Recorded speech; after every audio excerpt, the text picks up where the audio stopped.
Item ಯಾವುದೇ ಇರಲಿ try ಮಾಡಿ ಆಚಿ ಚಿಕನ್ ಮಸಾಲಾ. ಆಚಿ ಚಿಕನ್ ಮಸಾಲಾ. ಚಿಕ್ಕಬಳ್ಳಾಪುರದಲ್ಲಿ youth leader Pradeep Eshwar OBC ಸಮುದಾಯದವರು, ಬಲಿಜ ಸಮುದಾಯಕ್ಕೆ ಸೇರಿದಂಥವರು ಫಸ್ಟ್ ಟೈಮ್ MLA ಚಿಕ್ಕಬಳ್ಳಾಪುರದಲ್ಲಿ ಸುಧಾಕರನ್ನ ಸೋಲಿಸಿ ಗೆದ್ದು MLA ಆಗಿ ಬಂದಂಥವ್ರು.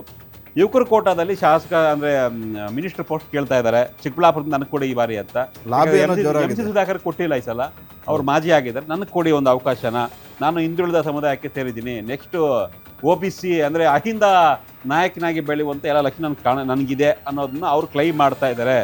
ಸೊ ಈಗಾಗಲೇ ಸುಧಾಕರ್ ಅವ್ರನ್ನ ಸೋಲಿಸಿ ನಾನು ಚಿಕ್ಕಬಳ್ಳಾಪುರವನ್ನು ಕೋಟೆನ ಭದ್ರಪಡಿಸ್ತಾ ಇದ್ದೀನಿ.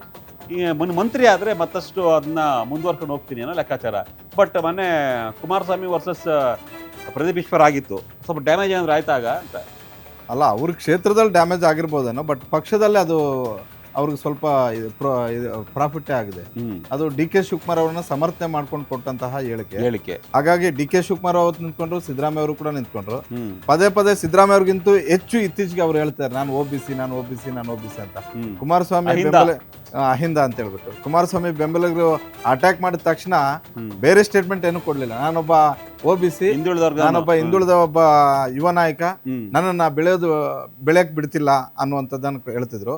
ಅವರು OBC ಕ್ಯಾಟಗರಿಯಲ್ಲಿ ಕೇಳ್ತಾರೆ. ಅದೇ ರೀತಿ ಫಸ್ಟ್ ಟರ್ಮ್ ಗೆದ್ದಿರುವಂತವ್ರು 3-4 ಜನ ಕೇಳ್ತಾ ಇದ್ದಾರೆ. ಅದರಲ್ಲಿ ಪ್ರದೀಪ್ ಈಶ್ವರ್ ಅವರ ಹೆಸರು ಕೂಡ ಇದೆ.